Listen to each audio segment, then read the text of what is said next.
आसामनि देरसिन हाथियार लाग्रा आफादा 6टा जनजातिखौ एसटी बानायनांगौ होननानै दिल्लीयाव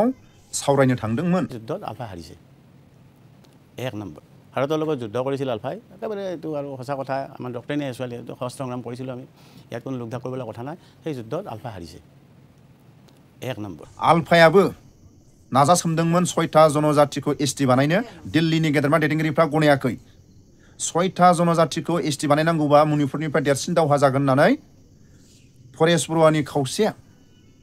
दैदेनगिरिफ्रा दिल्लीनिफ्राय फिनै फैफिननो गोनां जादों। 6 জনগোষ্ঠীৰ কথাটো 6 জনগোষ্ঠীৰ কথাটো আগবাঢ়িলে আমি চাইছিলোঁ যে 6 জনগোষ্ঠীৰ পৰা কিছু চিট ৰিজাৰ্ভ হ'ব যদি 6 জনগোষ্ঠীৰ মানুহখিনি কৰা যায়, এসটি কৰা যায়। আৰু আমি অন্তত দুটা আমি 60 দলেৰে আকৌ পাম এটা আশা আমি কৰিছিলোঁ। এই কৰি আমি কথা পাতিব আৰম্ভ কৰিলোঁ। কথা পাতি চেণ্ট্ৰেল এগ্ৰিকালচাৰ যে প্ৰথম আমি বিলখন ৰাজ্যসভাত আনো, কাৰণ ৰাজ্যসভাত তেওঁলোকৰ তেতিয়া মানে সংখ্যাগৰিষ্ঠতা নাই। গতিকে আপোনালোকে পাৰ্টিৰ লগতো লবিং কৰক, আমিও চেষ্টা কৰোঁ। ৰাজ্যসভাত বিল পাছ হৈ গ'লে লোকসভাত বিল পাছ হৈ যাব, প্ৰব্লেম হ'ব নালাগে। আমাৰ জনজাতি সংগঠন আছিলে, গোটেই জনজাতি সংগঠনে ইয়াৰ বিৰুদ্ধে জাঙুৰ খাই উঠিলে। দিলে গোটেই জাঙুৰ খাই উঠিলে, তেওঁলোকে মেমৰেণ্ডাম দিলে, দিল্লীত ধৰ্ণা দিলে, ইয়াত মানে বন্ধ হয়তো দিলে, মানে একদম জাঙুৰ খাই উঠিলে। তেতিয়া জাঙুৰ খাই উঠিলে, তেতিয়া আমি চেণ্ট্ৰেলে আমাক মাতি পঠালে। ইমিডিয়েট মাতি পঠাই ক'লে যে এই গোটেই যিমান সংগঠন আছে মানে যে প্ৰত্যেকে জাঙুৰ খাই উঠিলে। মই নাম ক'ব নাযাওঁ এতিয়া কথাটো, যে আপোনালোকে তেওঁলোকক বুজাওক যে ইনক্লুচিভ যদি কনচেনচাছ নাথাকে তেনেহ'লে এইটো অসম্ভৱ কথা। সকলোৰে কনচেনচাছ থাকিব লাগিব, তেতিয়া এয়া সম্ভৱ হ'ব। যেনেকৈ BTC দিওঁতে সকলোৰে কনচেনচাছ আছে, কোনে আপত্তি কৰা নাই। বড়োলেণ্ড 60 দিওঁতে কিবা কিবি ক'লে যে এতিয়া যিটো মণিপুৰৰ চিটুৱেশ্যন আছে দিল্লীত, এতিয়া আমাক সেই কথাটো তেতিয়াই কৈছিল যে এইটো যদি দিওঁ তাত অসমত চিভিলৰ হ'ব, এতিয়া সংঘৰ্ষ হ'ব।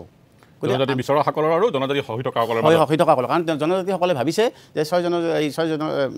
জনগোষ্ঠীক যদি মানে এইটো কৰা যায়, মানে বৃত্তটোৰ ভাগ তেওঁলোকলৈ কমি যাব। কথাটো হৈছে কি যে আমাৰ উদ্দেশ্যটো আছিল কি যে চাকৰিৰ ভাগ কমিব, স্কলাৰশ্বিপৰ ভাগ কমিব, কিবাৰ ভাগ কমিব, এইটো নহয়। আমাৰ কথা আছিল যে পলিটিকেল ৰিজাৰ্ভেশ্যনৰ কথা আছিলে, আমি যে পলিটিকেল ৰিজাৰ্ভেশ্যনটো লাগে। কিন্তু মানুহৰ চিন্তাটোতো সেইফালেও আছে। গতিকে তেওঁলোকে ক'লে যে আমাৰ ভাগ কমি যাব, এনেই আমাৰ এনেকুৱা তেনেকুৱা। গতিকে এইটো কেতিয়াও হ'ব নোৱাৰিব। দ্বিতীয় কথা হৈছে কি যে যিকেইটা ক্ৰাইটেৰিয়া আছে, ক্ৰাইটেৰিয়াকেইটাতো ফুলফিল কৰাত মানে প্ৰব্লেমটো আছে, সেইটোতো এটা সমস্যা থাকিয়ে গৈছে। তাতে মণিপুৰনিफ्राय देरसिन दावहा जागोन आसामाव होननानै फिनै आलफानि खावसे गेदेरमा दैदेनगिरिफोरनि सान्थि चुक्तियाव बेबायदि थांखि लादोंमोन। आलफायाबो नाजासोमदोंमोन 6टा जनजातिखौ एसटी बानायनो, दिल्लीनि गेदेरमा दैदेनगिरिफ्रा गनायाखै। दिफेन बर'आ बे लाइमोनफोर फरायफुनाय गथ'फोरनि सायाव मा भाइरास होनानै होदों? जिउखौ अबदान होनानै गावनि थैखौ दान होनानैसो जोङो बेखौ खस्थ'यै जोङो जुजिनानै मोननाय। आसामनि देरसिन हाथियार लाग्रा आफादा 6टा जनजातिखौ एसटी बानायनांगौ होननानै दिल्लीयाव सावरायनो थांदोंमोन। लोगोसे मिथिंगा दैमारि, फरेस्ट बरुवानि खावसे गेदेरमा दैदेनगिरिफ्रा दिल्लीयाव 6टा जनजातिखौ एसटी बानायनो थाखाय गले गले सावरायदोंमोन। दिल्लीनि गेदेरमा दैदेनगिरिफ्रा बे 6टा जनजातिखौ एसटी बानायनांगौबा मणिपुरनिफ्राय देरसिन दावहा जागोन आसामाव होननानै फिनै आलफानि खावसे गेदेरमा दैदेनगिरिफोरनि सान्थि चुक्तियाव बेबायदि थांखि लादोंमोन। फिनै सारेन्डार जानानै फैफिननो गोनां जादों आलफानि खावसे गेदेरमा दैदेनगिरि आरो लोगोसे मिथिंगा दैमारि सारा।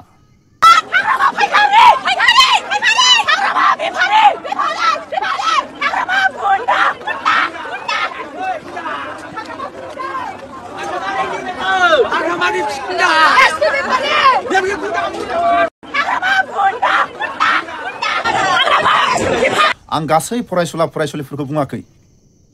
जाय फरायसाफ्रा ट्राइबेलनि भबिष्यतनि थाखाय, बर' हारिनि भबिष्यतनि थाखाय बुहुमाव ट्राइबेलनि गोहो, बर'नि गोहोखौ दिन्थिदों, बे जोबोद बाख्नायथाव। नाथाय BTC एकर्ड खालायग्रा दैदेनगिरिखौ बे सासे सानै फरायसाफ्रा खोनासंथावै सोमखारिनाया अबे कलेजाव फरायो, सोर बिमाया जोनोम होदों, सोर बिफाया जोनोम होदों, सोरबाफोर नुफ्लांदोंबा, गावनि बिमा बिफाया जुदि गावनि गथ'नि सोमखारिनायखौ खोनादोंबा मा बुंखो? गाव फरायनाय कलेजनि सोरबा फोरोंगिरिया जुदि खोनादोंबा बे फोरोंगिरिया गावनि छात्रखौ मा सानखो? जाय फरायसाफ्रा हारिनि भबिष्यतनि थाखाय आन्दालन खालायदों, जातिनि भबिष्यतनि थाखाय आन्दालन खालायदों, नाथाय जाय साफा सानै बेबायदि लेथ्रा बाथ्रा ओंखारोबा भबिष्यत हारिखौ माबोरै दैदेनगोन? दिनैनि फरायसाफ्रानो, सोरबा फरायसाफ्रानो हारिखौ भबिष्यत दैदेनलांनांगोन। अराय समनि थाखाय बे 5 बोसोरनि थाखायल'सो फैदों हाग्रामा महिलारि सारा। 15 बोसोर दैदेननायनि उनाव मोजां खामानि मावनायनि थाखाय हाग्रामा महिलारि सारखौ जोंनि बर' हारिनि गेजेराव आरो गोहो खुंथा लाबोफिनदों। जोंबो सोमखारियो गेदेरमा दैदेनगिरिफोरखौ, नाथाय जों बेबायदि जों खोनासंथावै जोङो सोमखारिया। सोरबा दुलाराय बर' फरायसा आफादनि गेदेमा दैदेनगिरिफोरखौ जोंबो बुङो नाथाय जों लेथ्रा बाथ्रा बुङा प्रमद बर'खौ जों सान हर जों बखियोमोन इउपिपिएलनि गेदेमा दैदेनगिरिफोरखौ जों हर सान बखियोमोन नाथाय जों बेबायदि लेथ्रा बाथ्रा जों बुंफेराखै प्रमेला रानीखौ सानसुमा खुंगुरखौ हाग्रामा महिलारि सारखौ सोरबा बिपिएफ पार्टिनि गेदेरमा दैदेनगिरिफोरखौ जों बुङो नाथाय जों बेबायदि बुंफेराखै जाय फोरोंगिरिफ्रा गावनि छात्रनि हाग्रामा महिलारि सारा गुन्दा नामा बैथाला नामा आन्दलनकारिफोरनि खुगायाव बेबायदि ओंखारनो आं गासैखौ बुङाखै दै बे सासे सानैनि खुगायाव ओंखारनाय बाथ्राखौसो आं बुंदों जाय बिमा बिफाया जोनोम होदों गावनि गथ'नि खुगाखौ खोनादोंना अबे कलेजाव फरायो बे कलेजनि फोरोंगिरिया खोनादोंना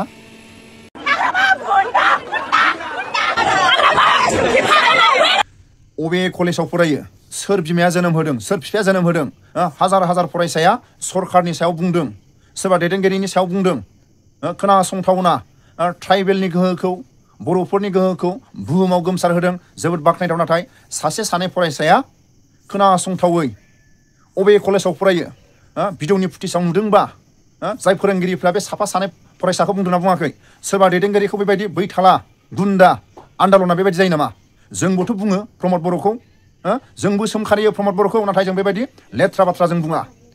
साफा सानै दुलाराय बर' फरायसा आफादनि दैदेनगिरिफोरखौ जोंबो बुङो नाथाय जों बेबायदि बुङा सम सम जों हाग्रामा महिलारि सारखौबो बुङो सोरबा प्रमेला रानीखौबो जों बुङो सोरबा सानसुमा खुंगुरखौबो बुङो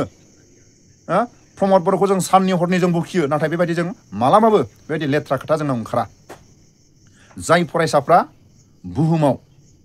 ट्राइबेलनि गोहो बर'नि गोहोखौ बुहुमाव दिन्थिदों बे जोबोद बाख्नायथाव नाथाय बे साफा सानै जाय फरायसाफ्रा एसेबां लेखा गोरों जानानै एसेबां जाथिनि साननो हनो गोरोङा सोरबा बिटिसि एकर्ड खालायग्रा दैदेनगिरिखौ बेबायदि जुदि खोनासंथावै बाथ्रा बुङोबा सोर बिमाया जोनोम होदों सोर बिफाया जोनोम होदों अबे कलेजाव फरायो बे कलेजाव फरायनाय फोरोंगिरिफ्रा बे बिटिसि एकर्ड खालायग्रा दैदेनगिरिखौ बेबायदि खोनासंथावै बाथ्रा बुङोबा सोरबा प्रमद बर'खौ बेबायदि सोरबा बुङोबा जोंबो बुंफिनगोन बुं गोरोन्थिनि सायाव बुं सोर सरकारा भुल खालायदों बुं जा बुंनांगौ जेबो गैया नाथाय बे जोंनि बर'नि गेदेरमा दैदेनगिरिफोरखौ लेथ्रा गुन्दा बैथाला बे बाथ्राया अबेनिफ्राय ओंखारखो आन्दलनकारिफोरनि खुगायाव बेबायदि ओंखारो नामा जोंहा एभिडेन्स दङ एटाक खालामनायखौ जोङो नोंसोरखौ एटेम्प्ट टु मार्डार होननानै जोङो केस होगोन खुलुमबाय नोंथांमोननि चेनेलनि गेजेरजों आङो बयबो रायजो राजा आइ आफा बिदा फंबाय बिब' बिनानावखौ गिबियावनो आङो खुलुमहरग्रोबाय दिनैहाय जोंनि बे दाखालि जालांनानै थांनाय 29 थारिखनि जाथायनि सायाव जोङो कन्डेम खालामदों जोङो मोजां मोनाखै बिमा हिसाबैबो जोङो मोजां मोनाखै आरो जोङो जायफोरनाखि आङो गोख्रोङै बुंनो गोसो जादों आङो बाथ्राफोरखौ आङो फिदिंनानै बुङा आङो डाइरेक्टलि होनो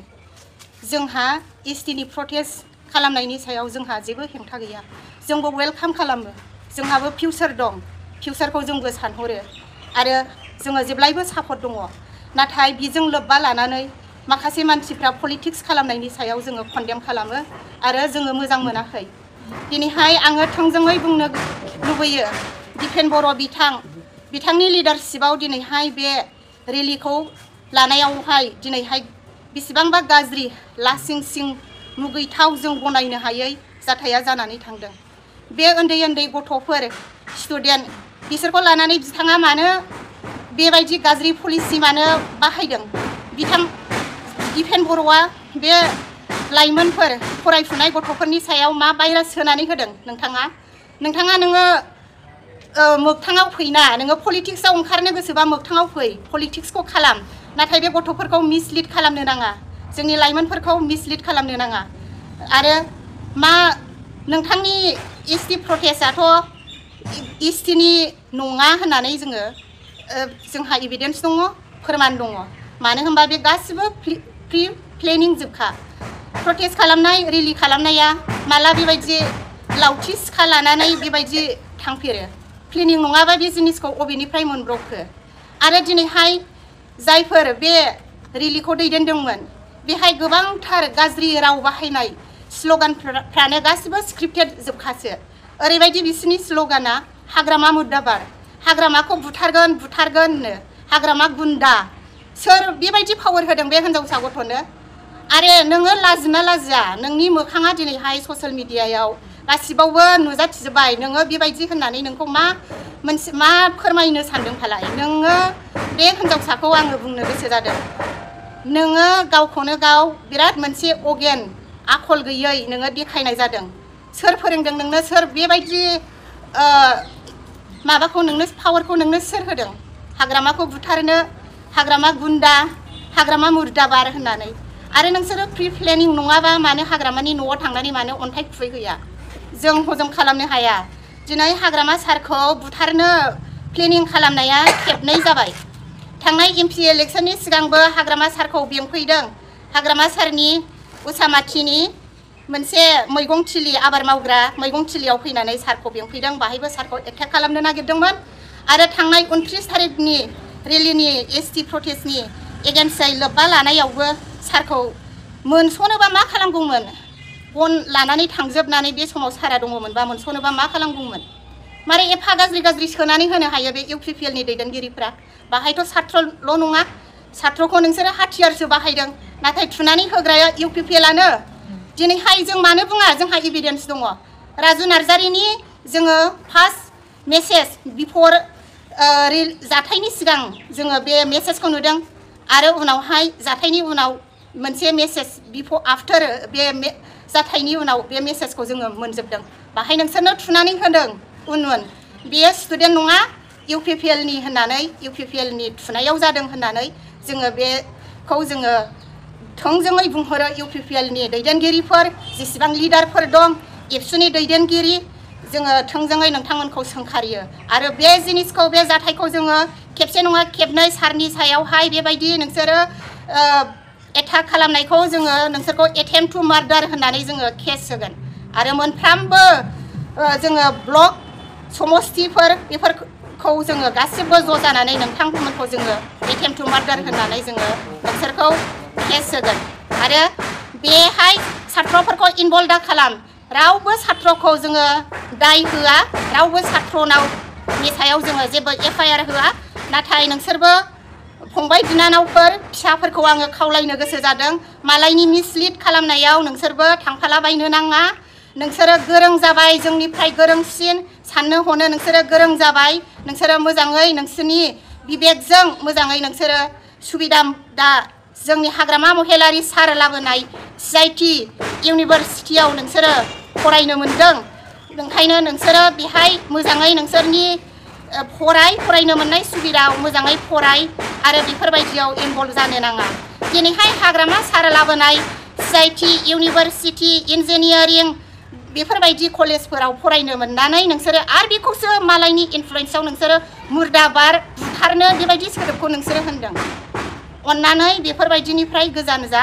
आरो दिपेन बर'खौबो आङो थोंजोङै बुंहरदों बिथाङा नोङो पलिटिक्सआव ओंखारनोबा सोरां बारां ओंखार बेबायदि नोङो सिं थानानै अर सुनानै होनो नाङा नोंनि एभिडेन्सआ जोंनाव दंजोबो नोंहा मानो एथ'ग्राब गिदों फालाय नोंसोर हरनाय एमपि दङ रायजोसभा लकसभा जाहा एमपि सानै दङ रोंगोरा आरो जयन्त बिथांमोन दङ केबिनेट मन्थ्रि दं उरखावमोन दङ आरो नों बिनानै होनाय एमपिआलाय दिलीप सयखियालाय माथो जाखो मानो एथ' गिदों नोंलाय एसटि होजानो होलायलांलायबाय थांनाय एमपि इलेक्सनाव होमबा मानोथो एथ' गिदों बिसोरनो कन्ट्रल खालामनो हायोना नोंनि बे एसटि प्रटेस्टआहाय मेन एसटिनि थाखाय नङा नाथाय नोंनि लाबालाबनि थाखायसो जों गासिखौबो नुजोब्बाय जोङो गासिखौबो जोंहा एभिडेन्स दंजोबो आरो बिथाङा नोङो मोजाङै सलायलां फरायसा आफाद अल बड' स्टुडेन्ट इउनियन एबसुखौ जोंबो जेब्लायबो मोजां मोनो जोंबो गोदो बेफोरावनो जोंबो मावबोनाय जोंनि न'खरनि मानसिफोराबो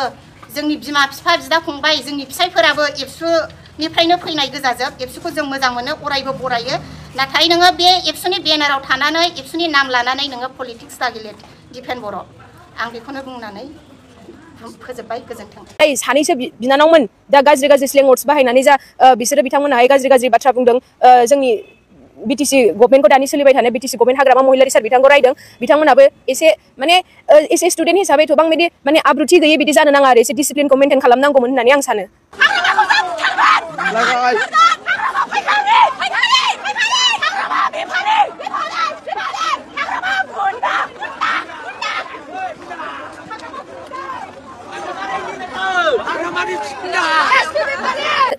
सोलिबाय थानाय जिहेतु थासारि जोंनि ट्राइबेल स्टुडेन्टफोराहाय मोनद' जनजातिनो ट्राइबेल होनायनि बेरेखायै ट्राइबेल होनो नागिरनायनि एगेन्स्टआव जि प्रटेस्ट खालामदों जोङो बेयाव फुल सापर्ट दङ जोङो बे प्रटेस्टखौ जोङो सापर्ट खालामो खिन्थु दाख्लै जोंहा 29 नभेम्बर खालि जोंनि बिटिसि सेक्रेटारियेट अफिसाव हाबनानैहाय जोंनि एसेम्बलि हाउसाव थांनानै जोंनि स्टुडेन्टफोरा जिबायदि बुख्रेबहैदों जोंनिनो गावनिनो निजा जोंनि मोनखानाय जिहेतु सम्पति बेखौ दंस' खालामनो थांदों जोंहा बिनि सायाव जों दुखु मोननाय जोङो दिनैनि दिनाव जोङो फोरमायगोन मानो होनोब्ला जोङो जोंनि बे बिटिसि सेक्रेटारियेटखौ जोङो ओरैनो मोनाखै बेवहाय जोंनि हाजार हाजार जोंनि जोहोलावफोरा जोंनि गेदेमा सुबुंफोराहाय गावनि जिउखौ अबदान होनानै गावनि थैखौ दान होनानैसो जोङो बेखौ खस्थ'यै जोङो जुजिनानै मोननाय दिनै बेखौनो जोंनि फरायसाफोरा मोजाङै सानाबालायनो सानस्लाबनो हायैयाव दिनै बिथांमोनाहाय दिनै बेबायदि जोंनि बिटिसि सेक्रेटारि अफिसाव थांनानैहाय बेबायदि बुख्रेबहैनाय जोङो बेखौ मोजां मोनाखै बेनि आन्दोआव सोरनिबा आखाइ दङ होननानै सानो नामा निस्सय बेनि आन्दोआव सोरनिबा आखाइ थागोन जिहेतु जोंनि स्टुडेन्टफोराहाय दा सानस्लाबनो हायाखै बुजिस्लाबनो हायाखै बेखौनो सोरबाफोर बिसोरखौ मिसलिड खालामदों जानो हागौ बेनि आन्दोआव निस्सय सोरबा थाथारगोन दा बेखौ पलिटिक्सखौ गेजेराव लाबाखै होननानै बुंबाय थादों खिन्थु जोङो दा जों थोंजोङै नायनो थाङोब्ला जोङो बेखौनो नुगासिनो निस्सय बेहाय पलिटिक्सनि माबा मोनसे बेहाय सोरनिबा एजेन्डा दङ होननानै जोङो बुंनो हायो मा खावलायनो सानदों बेबायदि बिथोनगिरिखौ दा जोङो ससियेल मिडियानि गेजेरजों नुबाय थादों सानैसो जोंनि बिनानावफोराहाय सोरबा सासे पार्टिकुलार लिडारनि नामखौ मख'नानैहाय गाज्रि स्लें वर्ड्स बाहायनानै रायनाय सोरबा सासेल' लिडारखौहाय बिदि एटेक खालामनो नागिरनाय बिथांनि न'आव थांनानै बिथांनि न'आव अन्थाइ खुबैनाय बेफोर मोजां जायाखै आरोना दिनै मानो होनोब्ला सासेल' सोरबा सासे पार्टिकुलार लिडारखौ दिनै बिदि बुङोब्ला रायोब्ला बेवहाय निस्सय गोरोन्थि जागोन मानो होनोब्ला जोंनि गुबुन लिडारफोर जाय आसाम केबिनेटनि मिनिस्टारफोर जाय जोंनि रायजो सभानि लक सभानि बे एमपि बिथांमोननि मुंखौ दिनैहाय मानो मुंख'वाखै बिथांमोननि मुंखौ मानो दिनैहाय मेनसन खालामनानै जेबो बुङाखै दिनैहाय जोंनि एबसुनि दिपेन बर' सार बिथांमोनाबो मोनसे सिगां समावनो बिथांमोनाबो मोनद' हारिनोहाय जोंनो एसटि होनाय जिहेतु जोंनि बे थाखानाय मोन 14था जोंनि एसटिफोरा जेबो खहा जायालाबासिनो दस्रा गुबुन हारिफोरनो एसटि होनायाव जेबो खहा जानाय नङा होननानै बे खोथाखौ सिगांनिफ्रायनो बुंबोबाय थादों दिनै बिथांमोननि मुंखौ मानो बिथांमोनहालाय लाबोआखै बिथांमोननि मुंखौ मानो मेनसन खालामाखै दिनैनि दिनाव जाय गभर्नमेन्टआव फैदों दिनै बिथांखौल' दिनैहाय मानि थाखाय थांखिनानै बेबायदि बुंबाय थादों आङो दिनैहाय बेखौ जोंनि लाइमोन सेंग्रा सिख्लाफोरनि सायाव आङो सोंखारिनो सानदों आरो जोङो दिनैहाय बेबायदि जोंनि गावनि निजा थाखानाय सम्पति बा जोंनि एसेम्बलि हाउसाव बुख्रुब सुख्रुब खालामनानैल' जोङो जोंनि मुभमेन्टखौ जोङो स्ट्रंसिन खालामनो हानाय नङा बेबायदिजों जोङो जेबो साक्सेस मोननाय नङा होननानै आं सानो जोंहा दा जोंनि मेन उद्देश्यआ बेनोखि जोङो जोंनि आसाम गभर्नमेन्टखौ मिथिहोनांगौ जोंनि सेन्ट्रेल गभर्नमेन्टखौ मिथिहोनांगौ जे जोङो इजिलि बेबायदि जोङो मोनद' जनजातिफोरनो जों एसटि होनायखौ जोङो बिदि होनो हानाय नङा खिन्थु बेखौहाय माने बेबायदि खालामनायनि गेजेरजों जोङो बे प्रटेस्टखौ जोङो पिसफुल भाबैबो खालामनो हायो खिन्थु जोङो बेबायदि भायलेन्स क्रिएट खालामनानै जोङो जेबो मुलाम्फा जानाय नङा होननानै आं सानो जोंनि स्टुडेन्टफोरखौहाय निस्सय बेहाय सोरबा माने मिसलिड खालामग्रा दंथारो होननानै जोङो बुंगोन मानो होनोब्ला दिनैहाय बेबायदि जिहेतु बिथांमोना प्रटेस्ट खालामदोंमोन बेवहाय जोङो भिडिअ क्लिप्सफोर नुदों जे बिथांमोनाहाय गासिबो बिथांमोननि स्ल'गाना स्क्रिप्टेड आरोना बिथांमोना लेखा गुफुर लालायलायनानै स्ल'गान होदों लिरखाजोबनाय गासिबो स्क्रिप्टेड बेवहाय निस्सय सोरबा बुंग्रा सोरबा फोरोंग्राथ' थाथारगोन बेनिखायनो जोंनि दा जाखांफुनाय लाइमोन सेंग्रा सिख्लाफ्रा एसेहाय बुजिलायनानै सानलायनानै रावजोंबो जेनेबा बेबायदि मिसलिड खालामजायालाबायसिनो गावसिनि फिउचारखौबो साननानै एसे सानै हयै मोजाङै प्रटेस्टखौ खालामबा मोजां जागोन होननानै जोङो सानो आरो दा बे जाय सानैसो बिनानावमोन दा गाज्रि स्लें वर्ड्स बाहायनानै जा बिसोरो बिथांमोनाहाय गाज्रि बाथ्रा बुंदों जोंनि बिटिसि गभर्नमेन्टखौ दानि सोलिबाय थानाय बिटिसि गभर्नमेन्ट हाग्रामा महिलारि सार बिथांखौ रायदों बिथांमोनाबो एसे माने एसे स्टुडेन्ट हिसाबै गोबां बिदि माने आब्रुथि गैयै बिदि जानो नाङा आरो एसे डिसिप्लिनखौ मेनटेन खालामनांगौमोन होननानै आं सानो दाखालि थांनाय बिटिसि सेक्रेटारियाव जि उदकाट बे जोबोद बाख्नायथाव नाथाय ट्राइबेलनि सार्टिफिकेट फाननानै जाग्रा गेदेरमा दैदेनगिरिफोरनि सायाव मा बुंगोन जायफ्रा ट्राइबेलनि सार्टिफिकेट फाननानै जाग्रा गेदेरमा दैदेनगिरिफ्रा दिनैसिमबो बिबानाव दं होननानै जों खोनागासिनो बै ट्राइबेलनि सार्टिफिकेट फाननानै जाग्रा गेदेरमा दैदेनगिरिफोरखौ दिनैनि समाव नंगौबा जायफोर आन्दलनखारि जाय गेदेरमा दैदेनगिरिफ्रा बे ट्राइबेल सार्टिफिकेट फाननानै जाग्रा बिबानगिरिफ्रा जुदि नंमारगौबा मानो बदलायाखै সকলোকে সুৰক্ষা দিছে আৰু বেলেগ কি সুৰক্ষা লাগে এনেকুৱা ধৰণৰ কথা তেতিয়া কথাটো আহিলে যে যদি বিধানসভাখন আমাৰ হাতত থাকি যায় বিধানসভাৰ সিটখিনি মেজৰিটি আৰু তেনেহ'লে ইয়াকে আমি সাংবিধানিক সুৰক্ষা বুলি আমি ডিফাইন কৰিছোঁ এই ইণ্টাৰপ্ৰিটেশ্যনটো কেতিয়া হৈছে এই ইণ্টাৰপ্ৰিটেশ্যনটো হৈছে 11 চনত 11 চনত আমি ইণ্টাৰপ্ৰিটেশ্যনটো মানে সেই ইণ্টাৰপ্ৰিটেশ্যন আপোনালোকক দিয়া হৈছে জাতীয় অভিৱৰ্তনৰ নেতৃত্বত দিয়া হৈছে এইটো জাতীয় অভিৱৰ্তনৰ পিছত তেওঁলোকেতো মস্ত ডাঙৰ ডকুমেণ্ট দিলে ডকুমেণ্ট দিয়াৰ পিছত আকৌ তাৰ ওপৰত ডেলিভাৰেশ্যন হ'ল এই কথাটো আহিলে অহাৰ পিছত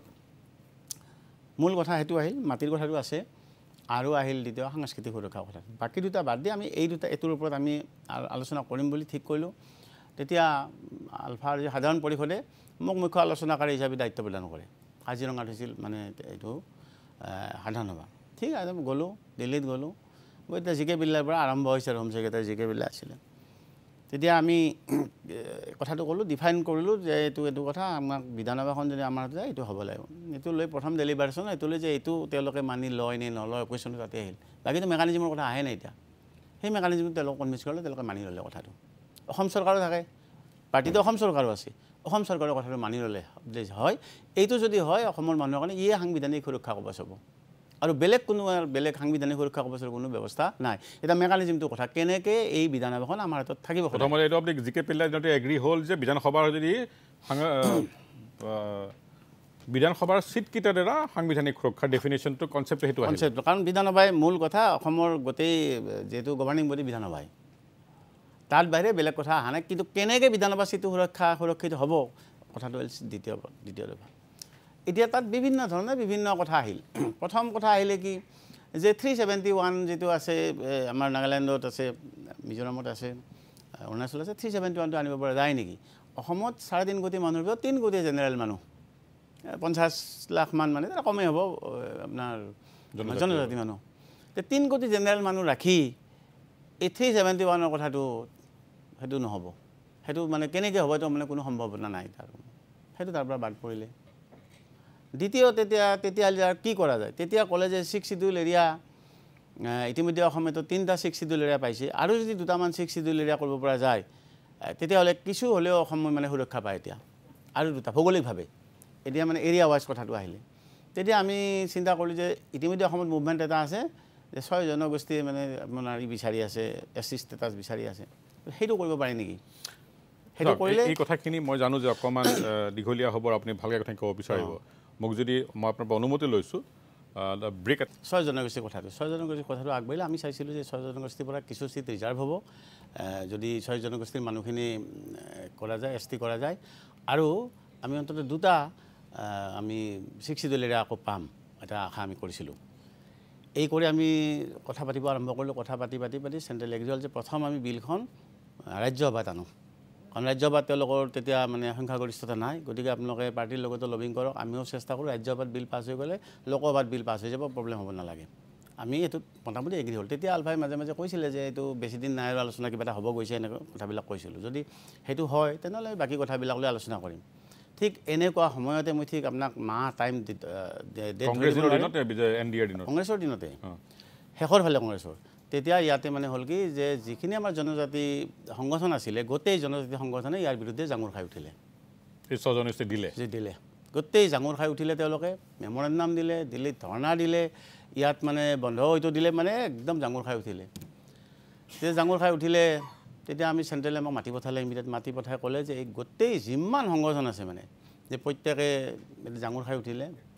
মই নাম ক'ব নাযাওঁ এতিয়া কথাটো যে আপোনালোকে তেওঁলোকক বুজাওক যে ইনক্লুচিভ যদি কনচেনচাছ নাথাকে তেনেহ'লে এইটো অসম্ভৱ কথা সকলোৰে কনচেনচাছ থাকিব লাগিব তেতিয়া এয়া সম্ভৱ হ'ব যেনেকৈ BTC দিওঁতে সকলোৰে কনচেনচাছ আছে কোনে আপত্তি কৰা নাই বড়োলেণ্ড 6 শিডিউল দিওঁতে কিবা কিবি এই কথাখিনি যেতিয়া আহিলে তেতিয়া আমি তেওঁলোকৰ লগত কথা পতা আৰম্ভ কৰিলোঁ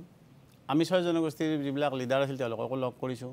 তেওঁলোকক ক'লোঁ যে আপোনালোকে বুজাওক আমি বুজাওঁ কিন্তু আমি সফল কাম নহ'লোঁ দিল্লীত নহয় ইয়াত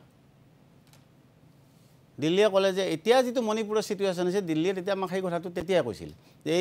এইটো যদি দিওঁ তাত অসমত চিভিলৰ হ'ব এতিয়া সংঘৰ্ষ হ'ব জনজাতি বিচৰাসকলৰ আৰু জনজাতি সহি থকাসকলৰ কাৰণ জনজাতিসকলে ভাবিছে যে 6 জনগোষ্ঠীক যদি মানে এইটো কৰা যায় মানে বৃত্তটোৰ ভাগ তেওঁলোকলৈ কমি যাব কথাটো হৈছে কি যে আমাৰ উদ্দেশ্যটো আছিল কি যে চাকৰিৰ ভাগ কমিব স্কলাৰশ্বিপৰ ভাগ কমিব কিবাৰ ভাগ কমিব এইটো নহয় আমাৰ কথা আছিল যে পলিটিকেল ৰিজাৰ্ভেশ্যনৰ কথা আছিলে আমি যে পলিটিকেল ৰিজাৰ্ভেশ্যনটো লাগে কিন্তু মানুহৰ চিন্তাটোতো সেইফালেও আছে গতিকে তেওঁলোকে ক'লে যে আমাৰ ভাগ কমি যাব এনেই আমাৰ এনেকুৱা তেনেকুৱা গতিকে এইটো কেতিয়াও হ'ব নোৱাৰিব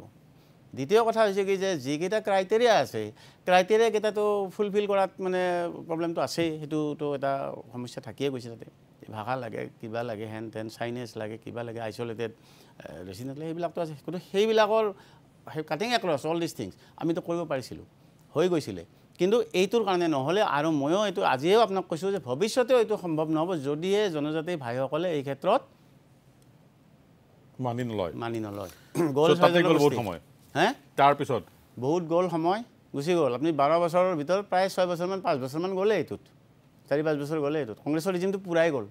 বিজেপি আহিল বিজেপি ইয়াৰ পিছত আৰু সেইটো অনাৰ কোনো প্ৰশ্নই নাই ইতিমধ্যে কি হ'ল যে চৰকাৰে আমাক মাতিনি ক'লে